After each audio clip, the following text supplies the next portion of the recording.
Hello, this is Hillary, and you are now in Hillary's Whiskey Lounge. Welcome to my lounge. The reason why I'm whispering is because, and the reason why I'm filming this at night is because I have a secret dram here. You're not going to know what it is until the very, very end, but we're going to review it. So let's open this puppy up. I will tell you that it is not wanting to let me open it. I will tell you that it's 16 years old. It is aged in ex-bourbon casks with a 6-month finish in Oloroso sherry casks. So it's a little sherried. It's got a kind of nice, I'll show you in a moment when I put it into the Glencairn. Oh, there's that sound. I love that sound. It's bottled at 43%. 46% ABV, and that's just me coughing. It's not the whiskey, and it's from the Highlands. So you will hear a couple schools of thought about the Highlands, about Highland style, whether it is sherried and warm and rich and unpeated, or there's a school of thought that says that Highland style is actually peated. Well, I'll tell you, the Highlands, and if you go back and look at maybe my second or third video about a map of where Scotch comes from, the different regions. I have a cat here in my mouth now. The different regions, the Highlands are pretty much northern northern Scotland, except for the Speyside area. So that's a pretty wide range and a pretty far-reaching style. But I have to tell you that most of the Highland whiskeys that I have are deep and rich and sherried and unpeated. So let's see how this goes. So here it is in my little Erin Glencairn. As you can see, it's got a nice deep color. However, the bottle, which is bottled by Murray, so Murray is a well-known independent bottler. Although this is supposed to be a single malt, so it's not blended, but it's put out by Murray, Alexander Murray, from Aberdeen. It doesn't say on the bottle that it's natural color and unchill filtered. So do your research, find out what distillers from the Highlands, and there are many, do 16 years or more, or fewer years than 16, I guess, at 46% with 15 and a half years in ex-bourbon barrel and 6 months in sherry. So I don't know if this is natural colored or not, or if it's chill filtered or not. Let's do a quick little taste. And again, this is 46%. So, well, first let's do the nose.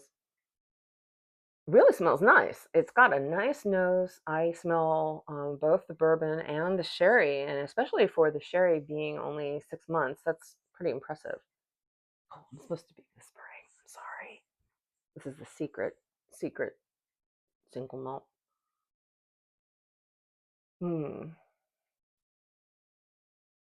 Smell nuts and butterscotch.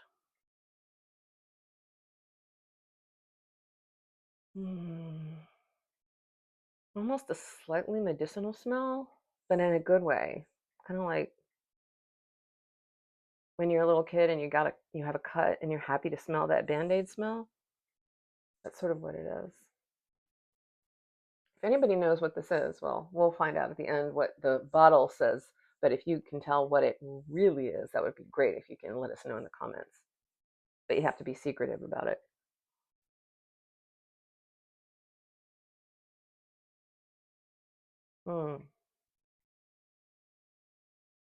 Very buttery, nice smooth arrival. So not stingy or sharp, even if it's at 46% with no water yet. Very buttery. It kind of reminds me of butterscotch.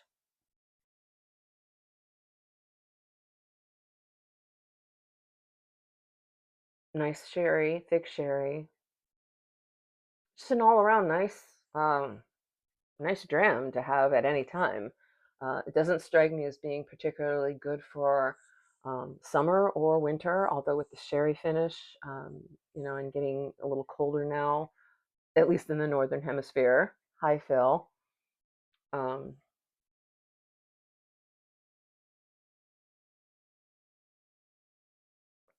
Um, totally unpeated, by the way, in case you're wondering.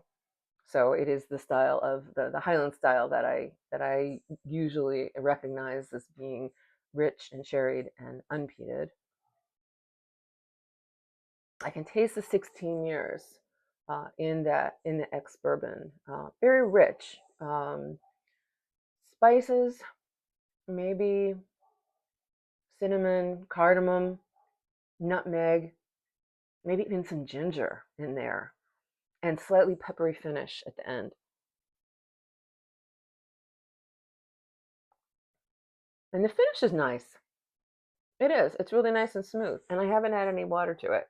At 46%, 16 years. Okay, let's add a little tiny bit of water. If you caught that video that I made earlier in my videos about the scientific method of measuring water, I have my own scientific method, but it's always good to start with measuring instruments and tools so you can get used to how much you think 5 milliliters is, or 1 milliliter, or so forth.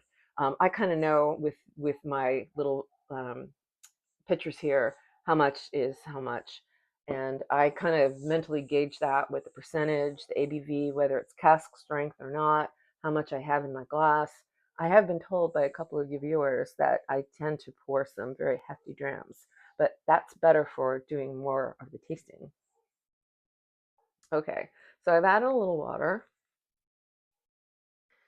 It could be because my glass is dirty, or I'm not seeing any scotch mist, but it's still kind of early for that to develop in here. Um, Given the mouthfeel, I did get a sense of butteriness and richness, but not like that same oily, delicious mouthfeel you get from something like Springbank, or something that you know is, or Edgerdour, something that you know. And I haven't done Edgerdour with you guys yet, so we will come to that. Something that you know is not chill filtered. So, however, I don't want that to take away from the enjoyment of this mystery dram. Mm. The the nose has opened up, the taste has opened up. Really nice and smooth delivery. And on the palate, I can taste more ginger, more pepper.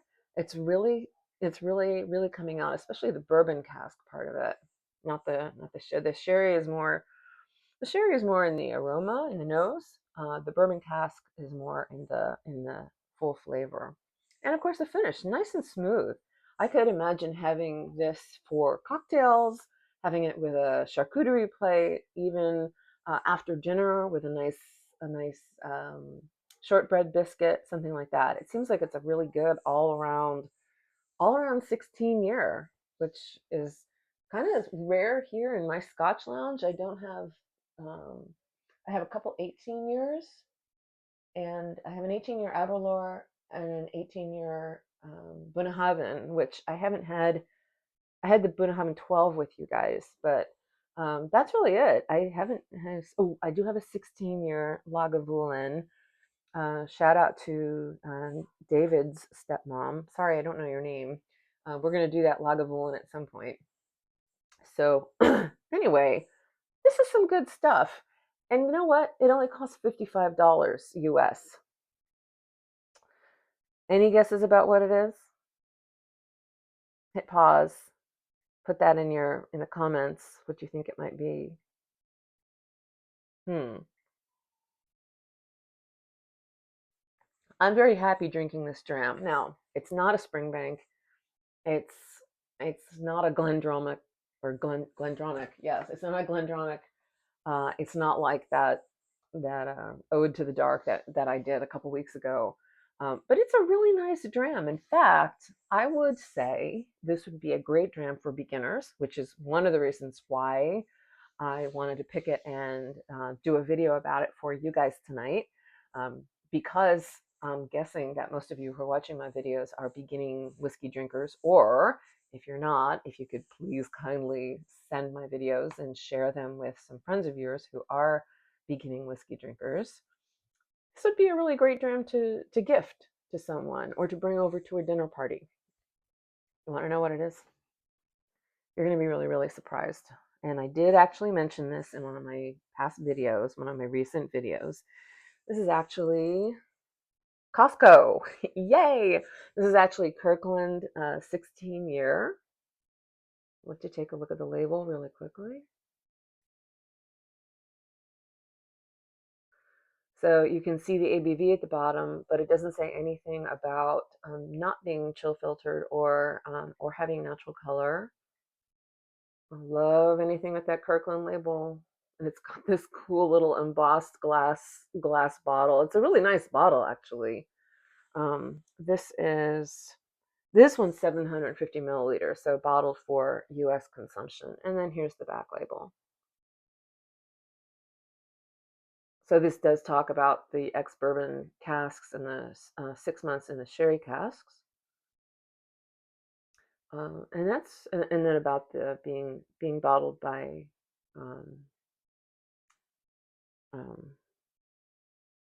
Murray. Sorry, I was having a little mind fart there.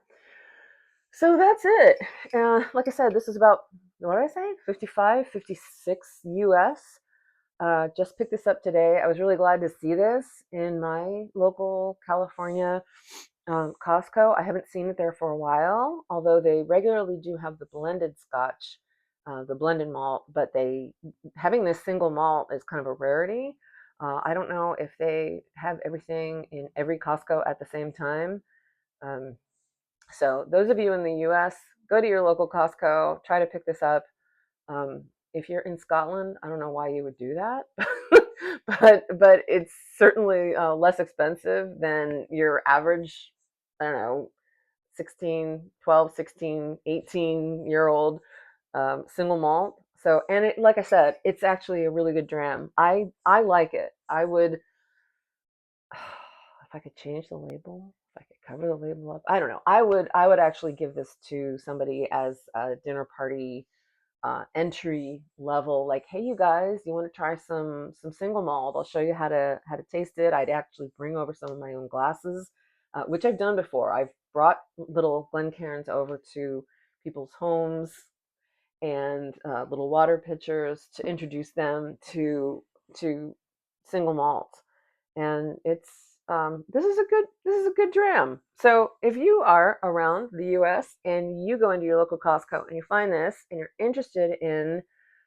trying it out, um, and you know what, if you try it and you don't like it, then have some friends over and see what they think of it. Even maybe gift half of the bottle to somebody.